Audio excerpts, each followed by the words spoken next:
Bonjour à toutes et à tous, bienvenue sur ma chaîne Les Cartes Bavardes. Je suis ravie de vous retrouver aujourd'hui pour vous faire la présentation du Nigredo Tarot. Un tarot qui a été réalisé par l'artiste graphiste et illustrateur Roberto Papavero Crusca, qui est un illustrateur et un artiste donc italien qui habite à Modena en Italie et qui a mis 4 ans pour réaliser ce magnifique projet. Voilà, c'est un jeu que j'ai backé sur Kickstarter et j'ai pris également l'option avec le petit bouquin pour le travail de l'ombre, on va dire, avec des méthodes, vous avez dit 10 méthodes. Voilà, la flamme violette, alors vous avez plusieurs tirages. Hein. Quelle est la douleur qui a besoin d'être soignée? Quelle est la source de cette douleur? Comment est-ce que je peux transformer cette douleur? Et comment le fait de soigner cette douleur me libérera. Donc vous avez un tirage à 4 cartes, la date, le temps, l'endroit et le jeu utilisé. Donc vous pouvez utiliser soit celui-ci ou un autre. Et vous avez également, je vais vous faire une roue des émotions. Voilà, qui est très intéressante. Donc vous pouvez la faire soit avec votre pendule ou alors mettre une petite annotation sur l'émotion que vous ressentez au moment du tirage. Voilà, donc vous avez plusieurs tirages comme ça. Hello Darkness, Self-Healing Pyramide. Très intéressant ce petit bouquin. Donc voilà, ce sera pour travailler avec le jeu de tarot que je vais vous présenter. Donc c'est un jeu alors c'est pas du tout un jeu pour la prédiction ni pour la divination. C'est un jeu qui met en lumière une situation pour travailler dessus, la guérir, la libérer et vivre avec, on va dire, l'embrasser dans sa globalité. C'est un tarot qui permet une lecture pour ceux qui veulent être des participants actifs de leur vie. Et le travail avec ce tarot se déroule en 4 axes. C'est tout du moins ce que propose l'artiste dans le petit livret qui est à l'intérieur. Je vais vous le montrer tout de suite. Donc voilà, là vous avez le petit livret avec une présentation, alors non pas des arcanes majeurs, mais vous avez des exercices de réflexion. Vous avez ici donc un autoportrait de l'auteur. Si vous pouvez le suivre sur sa page Facebook, sur son compte Instagram, il explique ce qu'il aime, etc. Qu'il a un chat noir. Il est vraiment très très sympa. Donc les 4 axes principaux qui sont indiqués ici, voilà, on va éviter la lumière, hop là. Donc vous avez la décomposition, destruction des anciens modèles de croyances. Dans un deuxième temps, la nuit noire de l'âme, donc une période de profond bouleversement intérieur et de questionnement existentiel. Le 3e axe, confrontation avec l'ombre, faire face aux aspects refoulés et niés de soi-même. Et le 4e et dernier axe, préparation à la renaissance, c'est-à-dire préparer le terrain pour le renouveau et la transformation. Voilà. Et vous avez ensuite donc des petits exercices qui sont expliqués là. Voilà, donc là c'est le petit bouquin que vous avez avec le tarot. Alors, c'est pas du tout un doudou deck, ce n'est pas un tarot à mettre entre toutes les mains non plus, parce qu'il y a de la nudité, il y a des images qui peuvent choquer. La boîte est vraiment superbe, donc on dirait un livre en noir et argent. Voilà, une boîte cloche. Voilà. Hop, aimanté. Donc on va le mettre ici. Je vais le mettre sur le côté. Vous avez 2 petites cartes de présentation qui sont ici. Il vous explique un petit peu donc le concept. Les tranches du deck sont argentées. On est sur du, je pense, 300 grammes. Ouais. Oui, je pense pas 350, mais bon, ça c'est pas gênant. Et on est sur un brillant. Voilà. format brillant. Je vais vous faire la présentation en essayant de ne pas trop faire de reflets. Voilà, on va régler la caméra.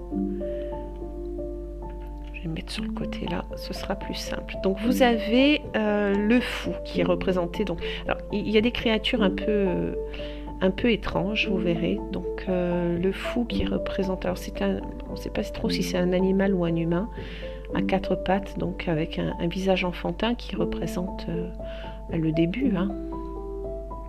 Il y a beaucoup de masques aussi. Donc là vous avez le fou, le magicien,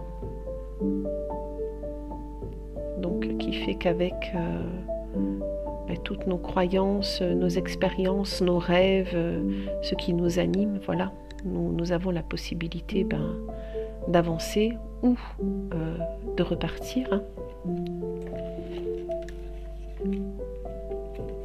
La grande prêtresse, là on reste dans une représentation assez classique du tarot. L'impératrice, donc on est sur une femme complètement nue avec 2 paires de seins. Il a déjà été représenté, enfin elle a déjà été représentée sous cette forme dans d'autres tarots. On n'est pas sur une innovation, mais voilà, on est dans l'opulence à proprement parler. Nous avons ensuite l'empereur. Alors là, l'empereur, elle est très intéressante, cette carte. Hop, on va essayer de jouer avec la lumière.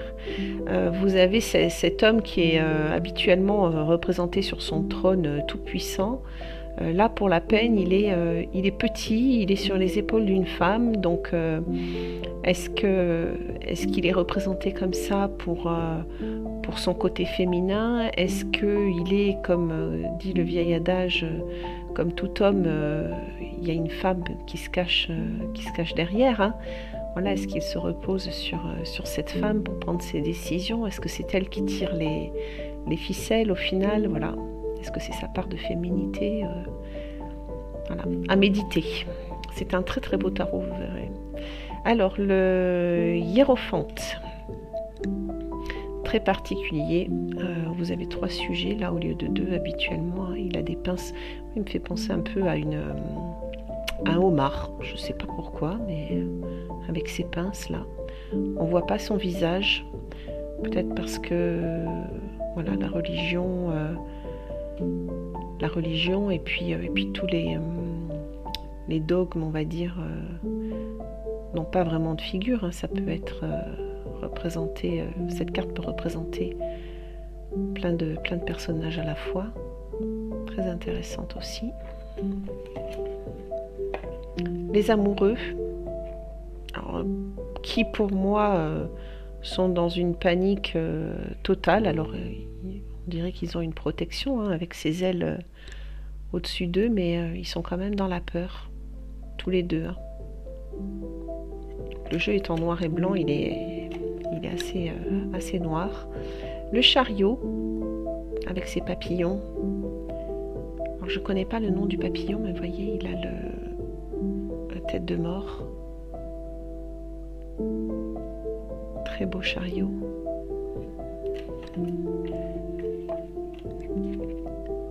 La force, vous avez cette femme nue avec un lapin sur ses genoux.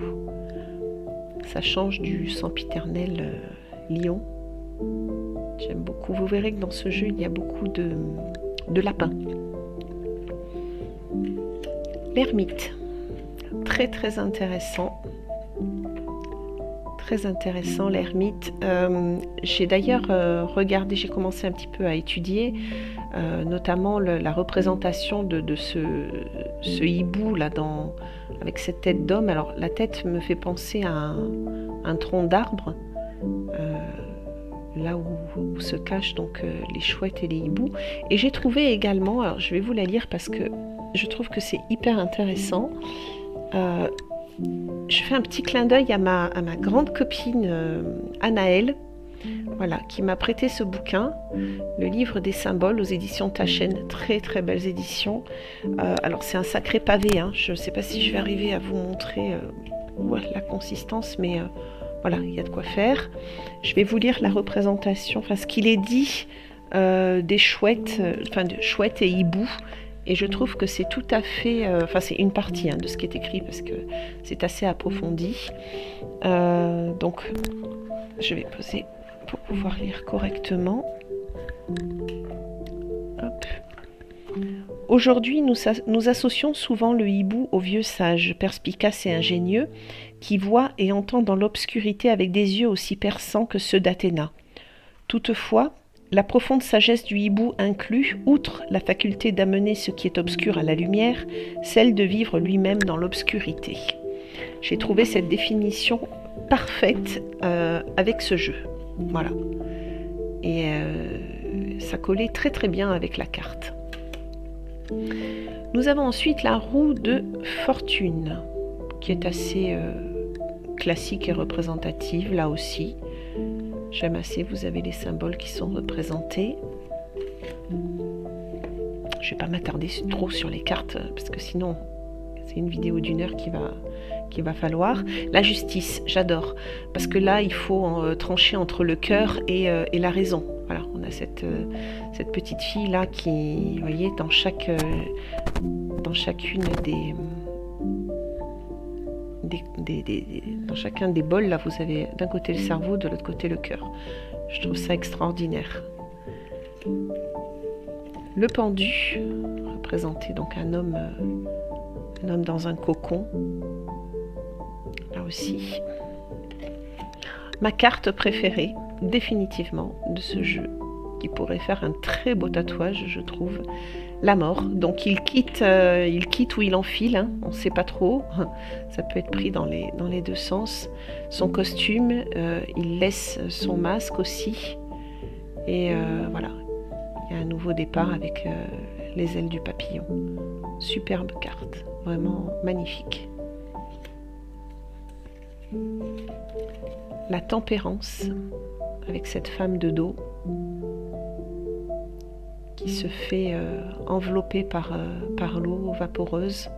On dirait un petit peu un cygne, moi, cette eau-là qui entoure la femme me fait penser à un cygne. Le diable, j'adore cette carte aussi. On ne sait pas trop si c'est un homme ou une femme, avec deux chiens, donc un qui est complètement muselé, vous voyez, et le deuxième... qui est attaché mais qui peut encore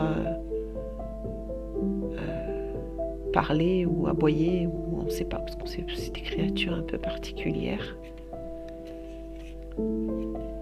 La tour. Là, rien de particulier. L'étoile. Très belle représentation là aussi. De cette femme dans la barque. On ne sait pas si elle arrive, si elle part. La lune, avec ses peurs. On a cette femme qui se fait emporter par ces deux diables. Le soleil. Donc là, on ne sait pas trop comment l'interpréter, si le personnage... Voilà, il quitte la nature pour retrouver le béton, l'architecture. Donc il est heureux, pour lui c'est son Eldorado. Après je pense pas que le personnage soit tourné vers nous. Donc c'est voilà, représentation différente. Le jugement, c'est hyper lugubre quand même. Le monde, avec cette porte entrouverte. On ne sait pas où est-ce qu'elle mène. L'as d'épée. Là, on part donc sur les différentes familles. Avec cette tête de cochon tranchée avec ce couteau. Et puis il y a quand même les papillons qui indiquent la Renaissance. Je vous laisserai méditer sur le sujet, hein. Enfin, il y aurait de quoi faire, de quoi dire. Le 2 d'épée, ce serpent à 2 têtes.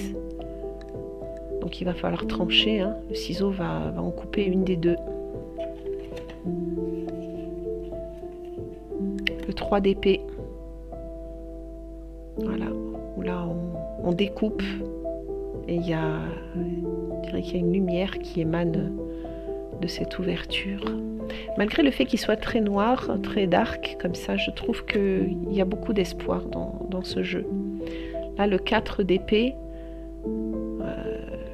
le repos. Donc, est-ce que cette jeune femme a enfin tué son ennemi et elle peut se reposer tranquille? Elle a la tête du loup entre les cuisses. 5 d'épée, où des clous sont plantés. On est trahi. Côté cœur, hein, bien sûr. Trahison. Là aussi, il prend le chemin après avoir été trahi, avoir beaucoup supporté. Il va reprendre son aspect animal et puis rejoindre la nature.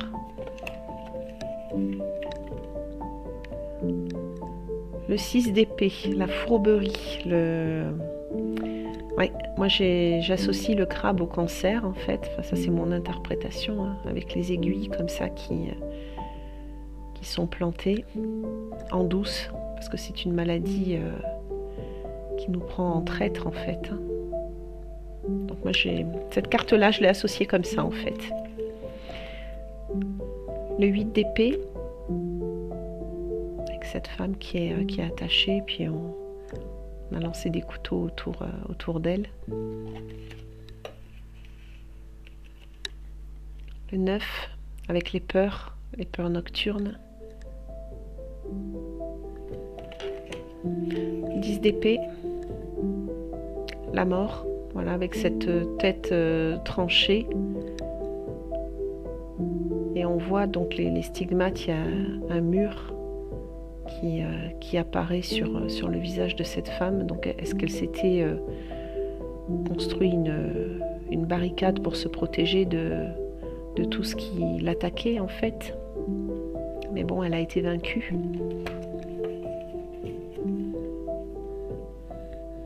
Le page d'épée, donc avec un masque toujours, le couteau entre les dents.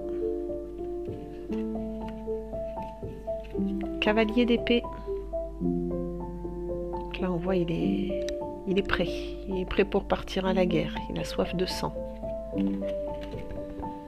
Mettre un peu d'ordre dans mes cartes. La reine d'épée, transpercée par un pic à la place du nez. Et toujours ce papillon qui revient pour la renaissance. Le roi d'épée, on dirait un guerrier comme ça, ou alors je sais plus si c'est un casse-noisette ou un truc comme ça, là, des espèces de grands soldats. En tout cas, moi, il me fait penser à ça. On passe au denier maintenant. L'as de denier, avec ce bébé à moitié grenouille comme ça. Et cette pièce dans son ventre.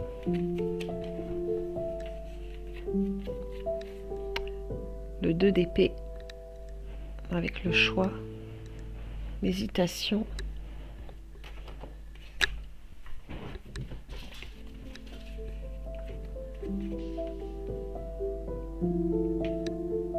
Le 3 de denier, avec la construction, vous voyez les corps sont faits de bois.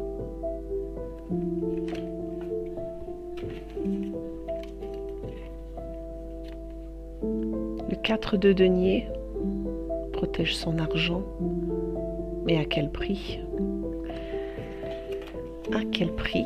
Là est la question. Le 5 de denier. Là, on est sur une représentation différente. pour une fois, on n'a pas le sempiternel vitrail et les pieds dans la neige. Là, nous sommes... le personnage est un arbre qui doit faire face aux intempéries, à tout ce qui se présente, hein, parce que la nature n'est pas tendre. Le 6 de denier, avec ces deux personnages avec les oreilles d'âne, face à l'opulence de cette femme. Grosse méditation sur cette carte à faire. Hein. Là, je pourrais en dire long, mais bon. Là n'est pas la question. Je suis là pour vous présenter le jeu. On va pas s'éloigner. Le 7 de denier. Le 8. J'adore, là aussi.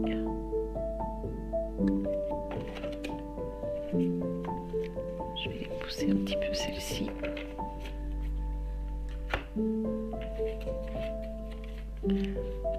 Le 9 de denier, où cette fois-ci on a l'œil de cette femme qui se confond avec celui de l'aigle. Cette carte-là, je l'adore aussi. Le 10 de denier, où vous avez ce grand lapin qui coupe les ailes de cette femme, et on voit l'argent qui tombe du ciel. Le page de denier, avec des tatouages, un visage diabolique, cavalier. On dirait qu'il a une hostie dans la bouche. La reine de denier, avec son précieux. Ah là là, le roi de denier. Oh, il fait peur. Hein. Ouais, il fait vraiment peur. L'as de coupe. Ça parle... La carte parle d'elle-même. Le 2 de coupe. Alors j'ai mes chats qui font la fête derrière. Si vous entendez du bruit, j'en suis désolée. 3 de coupe. Où là on est vraiment dans une relation triangulaire. On est dans le nom m'échappe. Bref, vous avez les fleurs qui représentent, qui font un peu penser à des vulves comme ça, très particulier. Décadence. 4 de coupe. Oui, il veut rien savoir là. Il est sur la défensive.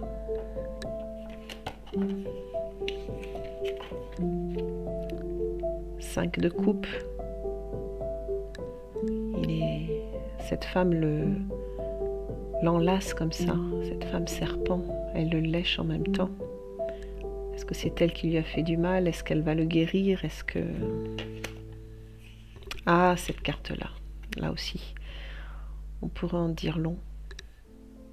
On est sur, en règle générale, l'enfance, mais là on a apparemment un homme d'église et l'enfant le maltraite un peu et il le crucifie comme ça. J'aborderai pas le sujet, mais ça me fait penser, voilà, à un sujet très actuel, on va dire. Le 7 de coupe.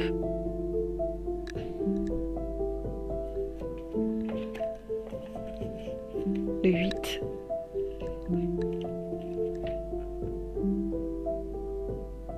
Vous voyez, on ne sait pas trop si ce sont des humains avec des masques ou si ce sont des créatures particulières. 9. Donc ce loup qui protège ses coupes. 10 de coupe.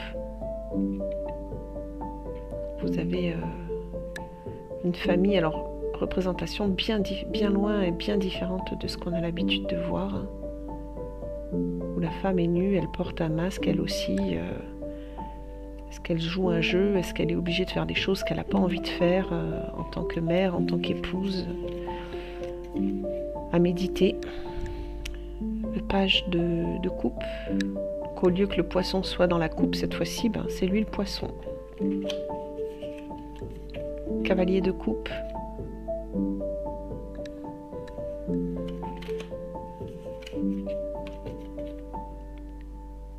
Reine de coupe.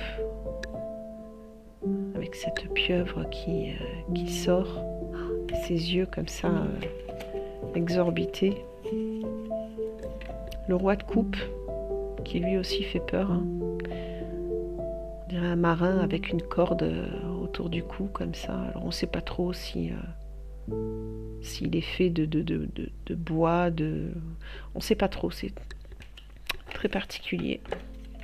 L'as de bâton, avec une danse un petit peu diabolique, comme ça, autour d'un objet phallique. Très particulier, là aussi. Le 2 de bâton. J'adore cette carte, très très belle. Le 3 de bâton, très belle carte, là aussi. L'expansion. On monte sur le tabouret pour s'agrandir, pour voir plus haut, pour aller plus loin. 4 de bâton. Là, on est aux antipodes là aussi de ce qu'on a l'habitude de voir, hein, puisque cette femme est nue, elle est seule, attablée, au lieu d'être en train de faire la fête dans sa maison. 5 de bâton.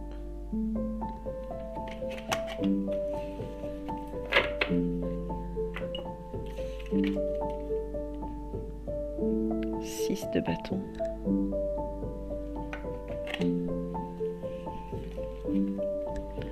Le 7, là aussi, tête de lapin.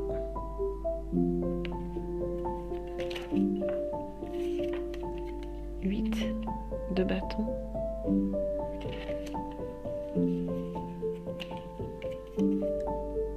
9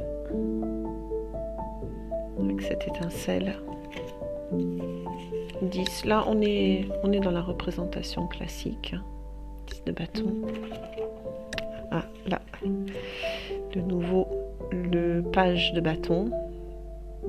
Voilà. Peut-être un petit peu particulière avec un phallus en plein milieu de la figure, à la place du nez. Le cavalier de bâton, donc là ça pourrait faire penser aux forces de l'ordre, hein. Entre autres.